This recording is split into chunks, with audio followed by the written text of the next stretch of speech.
Hello everyone, आज के video में हायर ऑर्डर डिफरेंशियल इक्वेशन ये यूनिट का प्रॉब्लम नंबर 35 स्टडी करेंगे।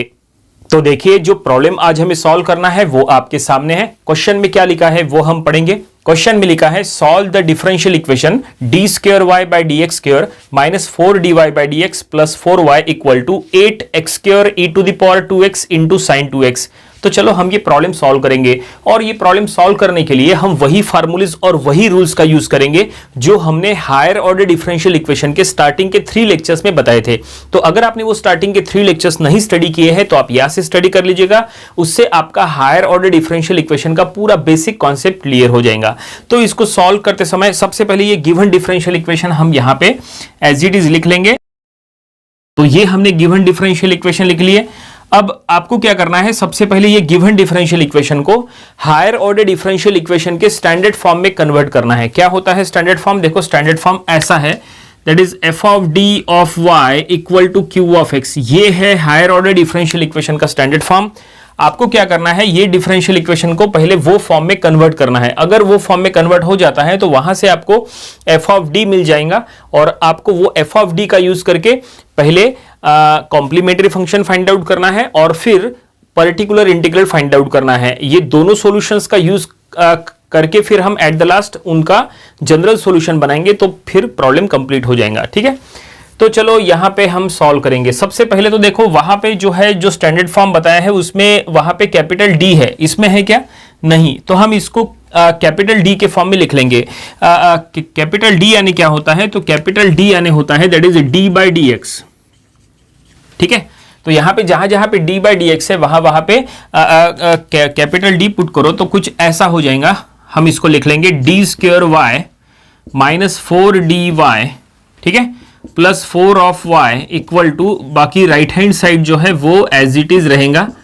और अब यहाँ पे स्टैंडर्ड फॉर्म में कन्वर्ट करने के लिए क्या करो, देखो लेफ्ट हैंड साइड में इसमें भी y है, इसमें भी y है और इसमें भी y है। तो क्या करो, सभी में से यहाँ पे कॉमन ले लो y, तो ये हो जाएगा d square minus 4d plus 4 of y equal to right hand side जो है वो सेम रखो, और इससे देखो finally higher order differential equation के स्टैंडर्ड फॉर्म में आ गया। चेक करो, बिल्कुल ये आ चुका है। ये देखिए, गिवन डिफरेंशियल इक्वेशन को हमने स्टैंडर्ड फॉर्म में कन्वर्ट कर लिए।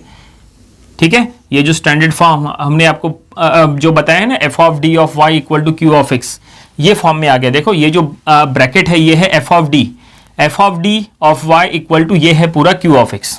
ठीक है, इसका मतलब अब हम इसको आसानी से इसका यूज करके जो दो सॉल्यूशन है वो निकाल सकते हैं। पहला सी एफ यानी कॉम्प्लीमेंट्री फंक्शन, और दूसरा पी आई यानी पर्टिकुलर इंटीग्रल। तो चलो पहला सॉल्यूशन निकालते हैं।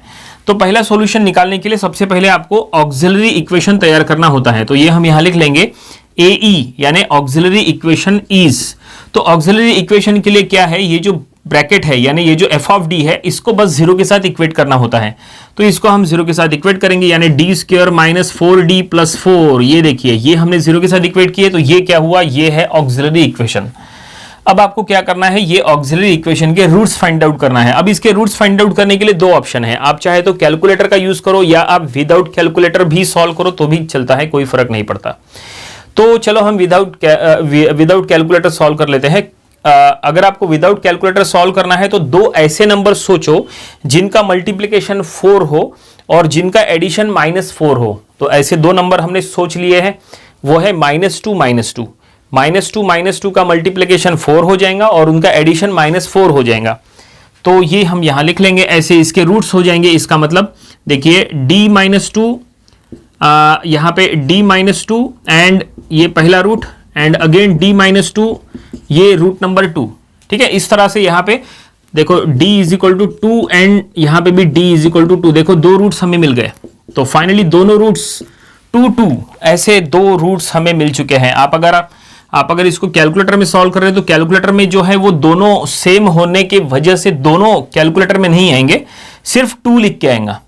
डबल से अगर आप प्रेस करने को जाएंगे इक्वल टू, तो फिर आपको डबल वो रूट शो नहीं करेगा, सिर्फ एक ही, क्योंकि कैलकुलेटर में कैसा है कि रियल एंड इक्वल जो रूट्स होते हैं वो जो भी टर्म्स इक्वल्स आते हैं वो सभी टर्म्स आपको शो नहीं करेगा, सिर्फ पहला आंसर शो करेगा। तो आपको समझ जाना है कि रिमेनिंग जो है वो बिल्कुल उसी के तरह सेम है।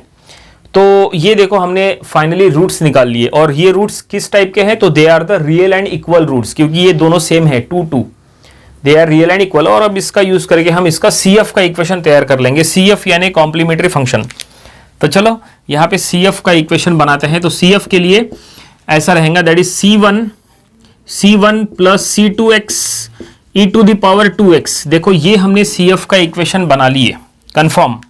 फाइनली पहला सॉल्यूशन मिल गया, पहला सॉल्यूशन बहुत ही जल्दी मिल गया ये, लेकिन इसका मतलब ये नहीं कि सेकंड सॉल्यूशन भी आसानी से मिलेगा। सेकंड सॉल्यूशन को काफ़ी समय लगने वाला है।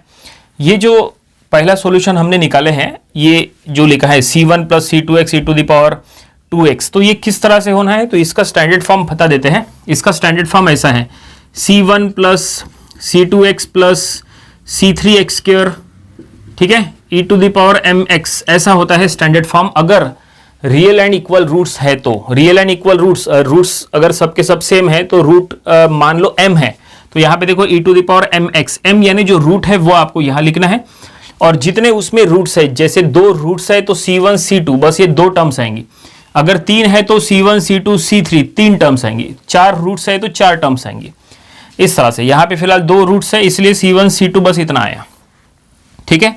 तो पहला सॉल्यूशन तो हो गया, और अब दूसरा सॉल्यूशन चलो फाइंड आउट करना स्टार्ट करते हैं, दैट इज PI यानी पर्टिकुलर इंटीग्रल। वैसे इसके पहले जो हमने कॉम्प्लीमेंट्री फंक्शन के ऊपर स्टार्टिंग में जो एक वीडियो बनाई थी, वो वीडियो आप देख लीजिएगा। उससे क्या होगा, ये इस टाइप के CF की इक्वेशन किस तरह से तैयार करते हैं वो समझ में आ जाएगा। उसमें डिफरेंट टाइप के रूट्स के लिए हमने इक्वेशंस बताए थे।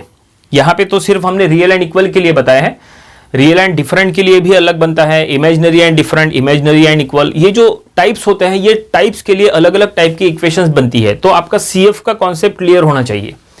तो वो जो वीडियो है जो हमने अपलोड किए थे स्टार्टिंग में, वो वीडियो आप जरूर देखिएगा CF के लिए, ठीक है। वो सभी वीडियोस का लिंक हमने आज के वीडियो डिस्क्रिप्शन में दे दिया है। तो चलो अब फाइंड आउट करेंगे PI यानी पर्टिकुलर इंटीग्रल, जो कि सेकंड सॉल्यूशन रहेगा, और इसका फार्मूला होता है 1/f ऑफ d।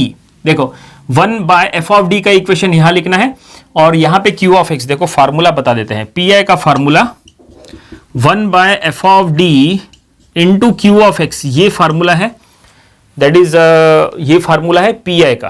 तो f ऑफ d यानी जो यहां से मिलता है स्टैंडर्ड फॉर्म से, और q ऑफ x मतलब इक्वल टू के राइट साइड में ये जो कुछ भी है वो पूरा q ऑफ x। तो स्टैंडर्ड फॉर्म है हमारे पास, कहाँ है, ये देखो ये था स्टैंडर्ड फॉर्म। तो ये है f ऑफ d, ये जो ब्रैकेट है ना ये f ऑफ d था, और ये पूरा q ऑफ x है, इक्वल टू के राइट साइड में जो कुछ भी है वो।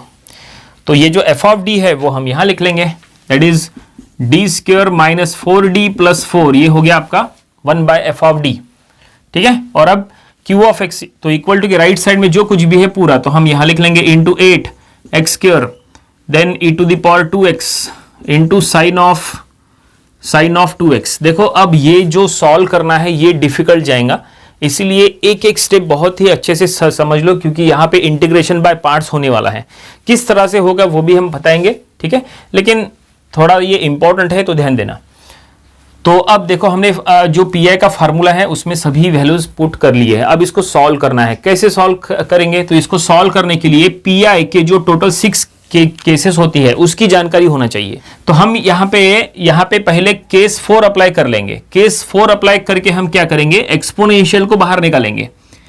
एक बार केस 4 अप्लाई किए तो जो बचेगा उसमें फिर हम इंटीग्रेशन कर लेंगे। तो पहले केस 4 अप्लाई करेंगे। क्या कहता है केस 4, चलो केस 4 का रूल बता देते हैं। तो केस 4 का रूल यह है कि अगर ये जो q ऑफ x है, अगर इसके जगह अगर e to the power ax into v, अगर ऐसा कुछ हो, ठीक है, 1/f of d into e to the power ax into v, अगर ऐसा कुछ हो तो आपको क्या करना होता है, ये जो e to the power ax का जो टर्म है उसको बाहर निकालना होता है, उसको बाहर निकालना होता है। लेकिन जब बाहर निकालते हैं तो जो a है वो d में ऐड करो। तो ये ऐसा है, ये देखिए e to the power ax बाहर आया, ये देखिए बाहर आ गया। और अब जो ये 1/f ऑफ d है वो f of d plus a ऐसा हो जाएगा। जो x का कोएफिशिएंट है a वो d में ऐड करना होता है, और अब जो बच गया v वो आपको यहां लिखना है v।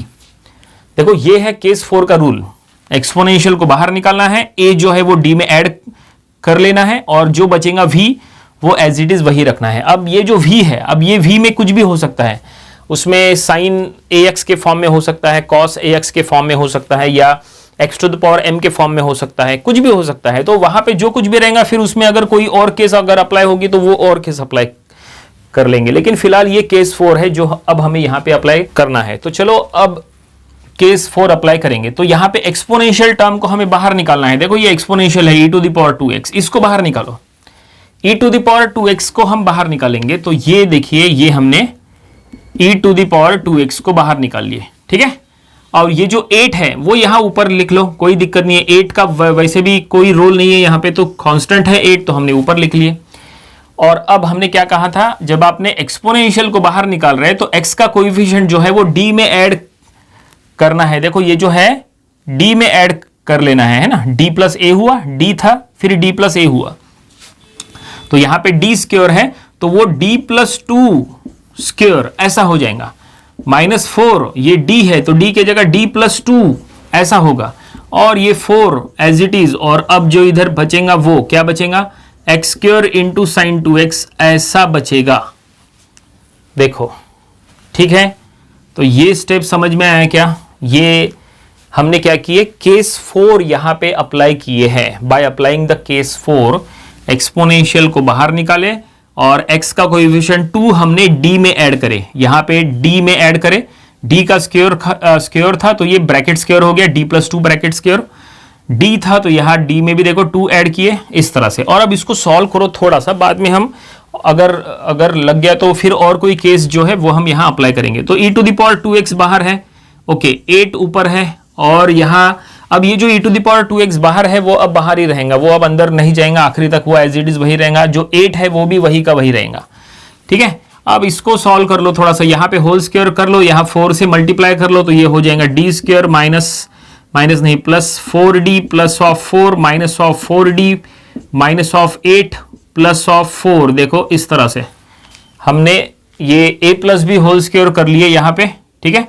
ये -4 से मल्टीप्लाई कर लिए और ये 4 यहाँ पे। अब ये जो टर्म है वो हम यहाँ लिख लेंगे, यहाँ पे x square into sine of 2x, तो ये हमने लिख दिए। और अब इसको और थोड़ा सा सॉल्व करो जहां तक ये सॉल्व हो रहा है। ये e to the power 2x numerator में 8 है और डिनोमिनेटर में क्या हो जाएगा, देखो यहाँ पे 4d, ये देखो ये 4d माइनस 4d एक कैंसिल हो जाएगा, ठीक है। ये 4 और 4 8 हो जाएगा, वो 8 ये 8 के साथ कट जाएगा तो ये, और यहाँ पे क्या रहा ओनली d स्क्वायर, तो जो बच गया वो हम यहाँ लिख लेंगे, d स्क्वायर बचा है। और काफ़ी हद तक ये बहुत कुछ सॉल्व हो गया, लेकिन अभी भी ये इतना आसान नहीं है क्योंकि अब देखो इसके आगे इंटीग्रेशन आने वाला है। देखो ये इस तरह से ये हमने लिख दिए, ठीक है। अब यहाँ पे देखो d स्क्वायर है 8 बाय d स्क्वायर। अब यहाँ पे कौन सा केस अप्लाई कर लेंगे, अगर यहाँ पे x स्क्वायर नहीं होता, अगर यहाँ पे ओनली x होता, x इंटू साइन अगर ऐसा होता, तो फिर यहाँ पे हमने केस 5 अप्लाई किए होते, क्योंकि केस 5 का रूल है x इंटू v, ऐसा केस 5 का रूल है। लेकिन यहाँ केस 5 अप्लीकेबल नहीं है। यहाँ केस 5 इसलिए अप्लीकेबल नहीं है क्योंकि यहाँ x स्क्वायर हो गया, x का पावर अगर 1 है तो ही आप केस 5 अप्लाई कर सकते हो। केस का पावर यहाँ पे x का पावर क्या है, x का पावर यहाँ पे 1 नहीं है, 2 है, मोर देन 1 है, 2 3 4 5 ऐसा कुछ भी रहा तो फिर आप केस 5 अप्लाई कर नहीं सकते। यहाँ पे केस 5 अप्लाई नहीं हो सकता, तो अब क्या करें।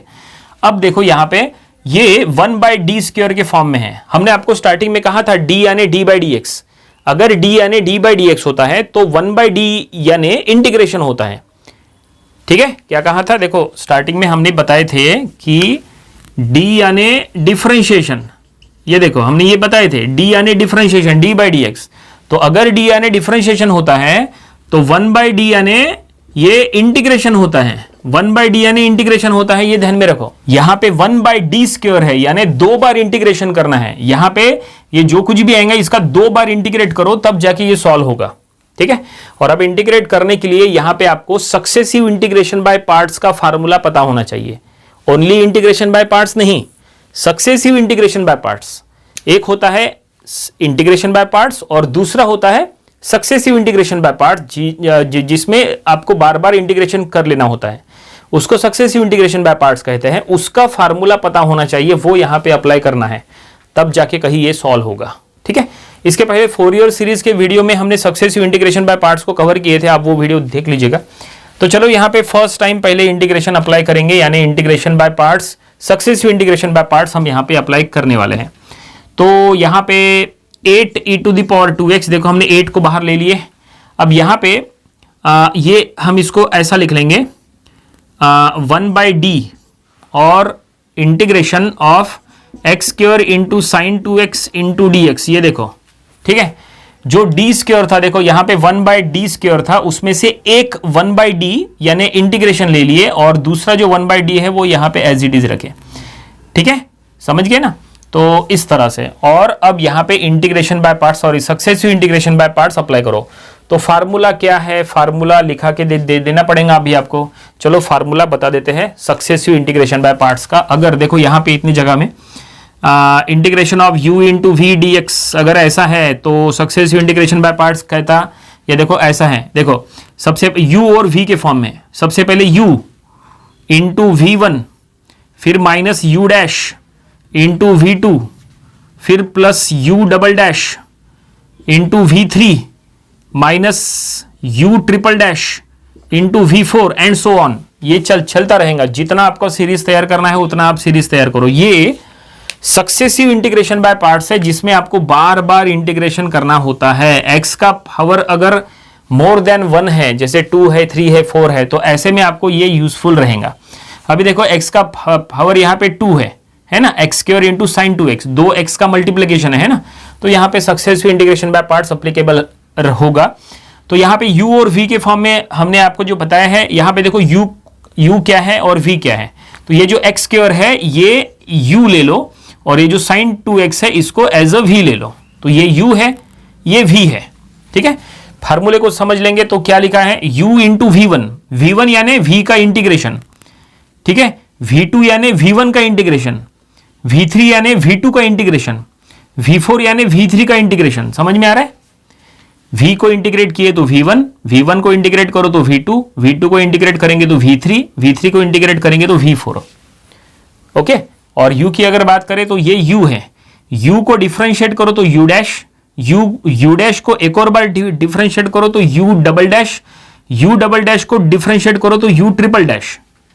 जितने बार आप डिफरेंशिएट करते जाएंगे उतने बार डैश आएगा वहां पे। ठीक है, तो अब फार्मूला जो हमने आपको लिख के दिए हैं वो अगर यहाँ अप्लाई करना है तो देखो कितना लंबा हो सकता है। हम यहां से इसको लिखेंगे क्योंकि ये काफी लंबा जाएगा, जहां तक 8e⁻²x और 1/d तो अभी भी है, 1/d यानी एक और बार इंटीग्रेट होगा बाद में, पहले ये तो एक बार हो जाए। तो चलो एक बार कर लेंगे। तो सबसे पहले u यानी x², उसके बाद है v1 यानी साइन 2x का इंटीग्रेशन, तो साइन 2x का इंटीग्रेशन हो जाएगा माइनस कॉस ऑफ 2x/2, ये हमने इंटीग्रेट कर लिए। ठीक है, उसके बाद क्या है, माइनस, देखो माइनस प्लस ऐसा है, ठीक है ना, अल्टरनेट है, तो ये है माइनस। फिर है u डैश मतलब u का डिफरेंशिएशन, तो u क्या था, x² और उसका डिफरेंशिएशन करो तो हो गया 2x, हो गया।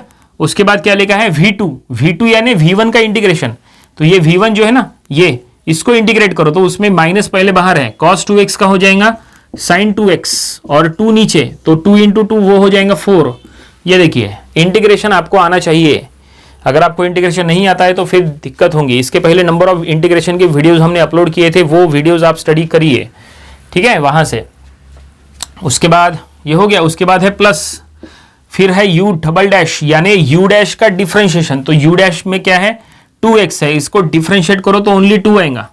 उसके बाद v3 यानी v2 का इंटीग्रेशन, तो v2 ये है, इसको इंटीग्रेट करो तो यहाँ पे ऑलरेडी माइनस है, साइन को इंटीग्रेट करेंगे तो हो जाएगा प्लस, तो माइनस हो जाएगा प्लस, ये हो जाएगा cos ऑफ 2x/2, वो 2 इंटू 4 हो जाएगा 8, इस तरह से। और अब माइनस आगे v ट्रिपल डैश यानी v डबल डैश का डिफरेंशिएशन, तो v डबल डैश 2 है, इसको डिफरेंशिएट करने को जाएंगे तो वो हो जाएगा 0, कांस्टेंट है ना, उसका डिफरेंशिएशन 0, इसका मतलब आगे हमें एक्सटेंड नहीं करना है, बस ये यहीं तक आएगा। ये देखिए ये हो गया सक्सेसिव इंटीग्रेशन बाय पार्ट्स, हमने फार्मूला अप्लाई किए तो ये ऐसा रिजल्ट मिला है। इसको थोड़ा सा सॉल्व करो और फिर सॉल्व करने के बाद जो कुछ भी आएगा उसको फिर से इंटीग्रेट करो, क्योंकि बाहर में 1/d है, मतलब ये ब्रैकेट को फिर से हमें इंटीग्रेट करना पड़ेगा। Again successive integration by parts apply होगा, कहीं कहीं पे, यहाँ पे अप्लाई होगा, यहाँ पे इंटीग्रेशन बाय पार्ट्स होगा, ठीक है ना, इस तरह से। तो चलो इसको थोड़ा सा पहले रीअरेंज करो, और एक काम करते हैं, रीअरेंज करने के साथ साथ 1/d से मल्टीप्लाई भी कर लेंगे। इसको भी मल्टीप्लाई करो, इसको भी करो और उसको भी करो। तो चलो यहाँ पे लिख लेंगे 8e⁻²x। अब देखो 1/d से मल्टीप्लाई कर रहे हैं अंदर में, तो यहाँ पे जो 2 है वो यहाँ बाहर ले लेते हैं, तो कर्ली ब्रैकेट में देते हैं 1/2 बाहर है पहले इसमें, तो ये हम ऐसा लिख लेंगे 1/d into x² into cos 2x। ये देखिए ऐसा माइनस है इसमें, माइनस, तो ये माइनस को हम यहाँ बाहर रखते, देखो यहाँ 1/2 के सामने माइनस यहाँ पे कर लेंगे, -1/2। ओके, पहले टर्म को मल्टीप्लाई कर लिए, पहले टर्म को 1/2 यहाँ बाहर दे दिए और 1/d से मल्टीप्लाई कर लिए इस तरह से। यहाँ पे देखो ये माइनस है, माइनस माइनस ये हो जाएगा प्लस, ये 2 2 जा 4 हो जाएगा, तो यहाँ पे भी 1/2 बाहर ले लो, प्लस 1/2 बाहर रखो, ठीक है। और यहाँ पे भी 1/d से मल्टीप्लाई करो अंदर में 1/d into x into sine 2x। ये देखिए सेकंड टर्म को हमने मल्टीप्लाई कर लिए। कुछ डाउट्स है तो क्लियर करो इसमें। देखो यहाँ पे 2 1 जा 2, 2 4 जा 8 हो जाएगा, मतलब यहाँ 1/4 रहेगा, तो 1/4 बाहर ले लो और 1/d से मल्टीप्लाई करो 1/d इंटू cos 2x और कर्ली ब्रैकेट पूरा। तो ये देखिए ये ऐसा कितने बार इंटीग्रेशन करना है, यहाँ पे अब 3 बार इंटीग्रेशन करना है, यहाँ पे भी इंटीग्रेशन है, यहाँ पे भी है, यहाँ पे भी है, लेकिन तीनों अलग अलग है। यहाँ जो इंटीग्रेशन है वो सिंपल इंटीग्रेशन है, यहाँ पे इंटीग्रेशन कौन सा है, यहाँ इंटीग्रेशन बाय पार्ट्स अप्लाई होगा, और यहाँ पे successive integration by parts apply होगा, क्योंकि यहाँ पे x² है ना, इसीलिए। ठीक है, तो चलो इंटीग्रेट करेंगे, काफ़ी ये बड़ा हो सकता है, तो नीचे सॉल्व नहीं करेंगे अब, क्योंकि नीचे ज़्यादा जगह नहीं है, पूरा नहीं आएगा। हम इधर का पार्ट ये इरेज कर लेते हैं। इसमें सिर्फ CF इंपॉर्टेंट था, देखो जो हमने CF निकाले थे ये हम इसको सिर्फ रखते हैं, बाकी पूरा इरेज करेंगे। तो ये हम यहाँ लिख लेंगे, जो हमें PI फाइंड आउट करना है यहाँ से स्टार्ट करेंगे, काफ़ी ये बड़ा हो सकता है। तो 8e⁻²x ये पहले बाहर है, ठीक है, और कर्ली ब्रैकेट के अंदर अब सब कुछ होगा। तो यहाँ पे इंटीग्रेशन, यहाँ पे सक्सेसिव इंटीग्रेशन बाय पार्ट्स है, तो ये है u, ठीक है, और ये है v। यहाँ पे ये x मतलब u है और ये मतलब sin 2x मतलब v है, ठीक है। यहाँ पे इंटीग्रेशन बाय पार्ट्स है, यहाँ पे सक्सेसिव इंटीग्रेशन बाय पार्ट्स है। तो चलो करेंगे, यहाँ -1/2 बाहर है, तो -1/2 बाहर रखो और अब स्क्वायर ब्रैकेट में ये देखो, ये यहाँ पे ये फार्मूला अप्लाई करना है, ठीक है। तो सबसे पहले u यानी x², अब v का इंटीग्रेशन, तो cos 2x का इंटीग्रेशन, तो ये हो जाएगा sin 2x/2, sin 2x/2 इस तरह से, ठीक है। उसके बाद माइनस, देखो माइनस है, उसके बाद है u' यानी x² का डिफरेंशिएशन, तो ये हो गया 2x, ठीक है। उसके बाद क्या है v2 यानी v1 का इंटीग्रेशन, तो ये जो v1 है इसको इंटीग्रेट कर लो, तो sin 2x का हो जाएगा माइनस cos ऑफ 2x/2, तो वो 2 और ये 2 4 हो जाएगा, ठीक है, इस तरह से। उसके बाद प्लस u' यानी u' का डिफरेंशिएशन, यानी ये 2x का डिफरेंशिएशन, तो ये हो जाएगा 2, और फिर क्या लिखा है v3 यानी v2 का इंटीग्रेशन, तो ये v2 को इंटीग्रेट करो, तो ये हो जाएगा माइनस sin 2x/2, तो ये हो जाएगा 8 इस तरह से, ठीक है। और आगे सॉल्व नहीं होगा क्योंकि ये 2 को डिफरेंशिएट करेंगे तो 0 आ जाएगा। तो ये हो गया पहले टर्म में सक्सेसिव इंटीग्रेशन बाय पार्ट्स हमने कर लिया, यानी इसमें सक्सेसिव इंटीग्रेशन बाय पार्ट्स हो गया, इतना आया रिजल्ट। उसके बाद देखो +1/2, तो हम यहाँ लिख लेंगे +1/2, ठीक है। अब इसमें भी आप चाहे तो ये सक्सेसिव इंटीग्रेशन बाय पार्ट्स का फार्मूला अप्लाई करो, ऐसा नहीं कि इंटीग्रेशन बाय पार्ट्स और सक्सेसिव इंटीग्रेशन बाय पार्ट्स अलग है, एक ही है वो। एक्चुअली इंटीग्रेशन बाय पार्ट्स का ही अपडेटेड वर्जन जो है वो सक्सेसिव इंटीग्रेशन बाय पार्ट्स है, एक ही है। आप ये फार्मूला यहाँ पे अप्लाई करो, चलता है, कोई फर्क नहीं पड़ेगा। तो ये देखो हम अप्लाई कर लेंगे। सबसे पहले 1/2 बाहर है, ये देखो ये u है यानी x, अब ये v का इंटीग्रेशन, ठीक है, यानी sin 2x को इंटीग्रेट करो तो ये हो जाएगा माइनस cos ऑफ 2x/2, ठीक है। उसके बाद देना है माइनस, अब आपको क्या करना है u' यानी u का डिफरेंशिएशन, तो x का डिफरेंशिएशन हो जाएगा 1। उसके बाद क्या है v2 यानी v1 का इंटीग्रेशन, तो ये जो v1 है इसको इंटीग्रेट करो तो ये हो जाएगा माइनस sin 2x/2, यानी ये हो जाएगा 4, और ये यहाँ पे कंप्लीट करो ब्रैकेट, ये देखिए इस तरह से। और अब हो गया, इसमें यूज हो गया। अब इसमें सिंपल इंटीग्रेशन है, इसमें 1/4 बाहर है तो इसमें प्लस 1/4 बाहर रखो, cos 2x को यहाँ पे इंटीग्रेट करो, cos 2x का इंटीग्रेशन जो है वो sin 2x/2 ऐसा हो जाएगा। और ये स्क्वायर ब्रैकेट, यहाँ पे स्क्वायर ब्रैकेट एक इसका और अब इसका देने की जरूरत नहीं, यहाँ पे कर्ली ब्रैकेट पूरा करो। तो ये देखिए फाइनली इस तरह से ये स्टेप के बाद देखो, ये स्टेप के बाद ये स्टेप आपके सामने है जिसमें हमने पूरी तरह से इंटीग्रेट कर लिया है। अब यहाँ कहीं पे भी इंटीग्रेशन का साइन नहीं है, कहीं पे भी डी वगैरह कुछ भी नहीं है, यानी जहां तक हमारा पीआई हमें मिल चुका है। लेकिन इसको ये फॉर्म में मत रखो, इसको सॉल्व करो, ये जहां तक सॉल्व हो रहा है इसको सॉल्व करो, जितना हो सके इतना इसको सॉल्व करो, फिर जो आएगा पीआई वो हमारा फाइनल सोल्यूशन हो जाएगा। तो चलो अब इसको हम सॉल्व करते हैं। तो सबसे पहले 8e⁻²x जो बाहर है वो बाहर ही रहने दो। यहाँ पे क्या करो, -1/2 से मल्टीप्लाई करो, इसको भी और इसको भी, ठीक है। यहाँ पे 1/2 से मल्टीप्लाई करो इसको और इसको, और यहाँ पे 1/4 से मल्टीप्लाई करो। तो देखो क्या होगा, जब आप यहाँ पे मल्टीप्लाई कर लेंगे तो ये देखो, हम इसको स्क्वायर ब्रैकेट में लिखते हैं, तो ये हो जाएगा -x² × sin 2x/4, ठीक है। 1/2 4 हो गया। उसके बाद जब आप इसको इससे मल्टीप्लाई करेंगे तो ये देखो माइनस माइनस प्लस, ये माइनस प्लस, एक और माइनस, ये माइनस से मल्टीप्लाई करेंगे एक और माइनस, ठीक है। ये 2 और ये 2 कैंसिल हो जाएगा और ये 4 एज इट इज बच जाएगा, मतलब x × cos 2x/4 ऐसा रहेगा, ठीक है ना। ओके, ये 2 कैंसिल हो गया और ये 4 एज इट इज बच गया। उसके बाद जब आप -1/2 से इसको मल्टीप्लाई करेंगे तो ये माइनस माइनस प्लस, और ये 1/2 और ये 2 कैंसिल हो जाएगा और ये हो जाएगा प्लस sin 2x/8। तो ये हमने यहाँ तक पहले पूरे स्क्वायर ब्रैकेट को सॉल्व कर लिए। इसके बाद देखो यहाँ पे 1/2 से मल्टीप्लाई करो तो x, देखो उसमें x ये यहाँ पे माइनस है तो माइनस लगाना कंपलसरी है, तो ये -x × cos 2x/ ये हो जाएगा 4, ठीक है। और ये माइनस माइनस प्लस हो जाएगा, देखो प्लस sin 2x/4 नहीं 8 हो जाएगा, sin 2x/8, क्योंकि 1/2 से मल्टीप्लाई कर रहे हैं, बाहर 1/2 से मल्टीप्लाई करेंगे तो 8 हो जाएगा। और अब ये टर्म में, ये टर्म जो है वो हम यहाँ लिखते हैं, देखो प्लस ये 4 2 ये 8 हो जाएगा, तो ये sin 2x/ ये हो जाएगा 8। तो इस तरह से यहाँ तक हम आ गए और यहाँ पे अब स्क्वायर ब्रैकेट कंप्लीट करो इसका, ये देखिए। ओके, और अब देखो क्या ये और सॉल्व हो सकता है? बिल्कुल, ये जहाँ तक सॉल्व हो सकता है, ठीक है। देखो यहाँ पे सिमिलर टर्म्स क्या क्या है, ये देखो ये टर्म और ये टर्म सेम है, इसमें एडिशन करो। उसके बाद ये टर्म देखो sin 2x/8 sin 2x/8 sin 2x/8 ये भी तीनों सेम है, इसको एडिशन करो। और ये sin 2x/4 है, इसको अलग रखो, तो ये हम इसको ऐसा लिखेंगे 8e⁻²x। और ये जो टर्म है ये पहले एज इट इज लगते हैं, -x² sin 2x/4 ये पहला टर्म।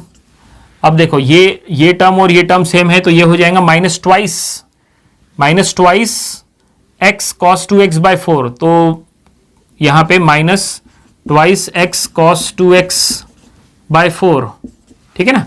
ये टर्म और ये टर्म सेम है, ट्वाइस हो गया। और देखो ये टर्म में इसका डिनोमिनेटर सेम है, तो ये हो जाएगा यहाँ पे sin 2x plus sin 2x plus sin 2x, तो ये हो जाएगा 3 + 3 sin 2x/8 ऐसा। और ये ब्रैकेट कंप्लीट, ये देखिए यहाँ तक हो गया। और क्या हो सकता है? अब एक काम करो, ये जो 8 बाहर है ये 8 से मल्टीप्लाई कर लो पूरे इक्वेशन को, पूरे है ना, सभी को 8 से मल्टीप्लाई करो। तो ये e⁻²x बाहर है, ठीक है, 8 से मल्टीप्लाई कर रहे हैं यहाँ पे, तो ये 4 2 8 हो जाएगा, तो ये -2x² × sin 2x ऐसा हो जाएगा, ठीक है। उसके बाद 8 से यहाँ मल्टीप्लाई करो तो 4 2 8, तो यहाँ पे भी माइनस, यहाँ पे 4 2 और ये 2 2 करेंगे तो ये 4x cos 2x, ठीक है। और ये 8 और 8 कैंसिल हो जाएगा और ये टर्म एज इट इज बचेगा +3 sin 2x। ये इस तरह से हो गया। क्या इसमें और सॉल्व किया जा सकता है? थोड़ा सा यहाँ पे देखो sin 2x कॉमन ले लो इसमें से, दोनों में से, तो ये क्या हो जाएगा, ये ऐसा लिख लेंगे e⁻²x sin 2x कॉमन ले लिए, तो ये हम यहाँ लिख लेंगे 3 3 minus 2x square into sine 2x minus 4x cos 2x। ये देखिए ऐसा, और इसको आगे सॉल्व मत करो, आगे और सॉल्व नहीं होता। तो ये हमें PI सेकंड सॉल्यूशन यहां पे मिल चुका है, लेकिन प्रॉब्लम कंप्लीट नहीं हुआ है, क्योंकि जैसा हमने कहा था स्टार्टिंग में कि दोनों सॉल्यूशंस को एट द लास्ट हमें ऐड करके जनरल सॉल्यूशन तैयार करना होता है। तो चलो अब जनरल सॉल्यूशन बनाएंगे। देखो ये CF ये पहला सॉल्यूशन और ये PI जो अभी अभी हमने निकाले सेकंड सॉल्यूशन। चलो अब ये दोनों को ऐड कर लेंगे, उससे हमें जनरल सॉल्यूशन मिलेगा। तो यहां पे हम लिख लेंगे देयरफॉर जनरल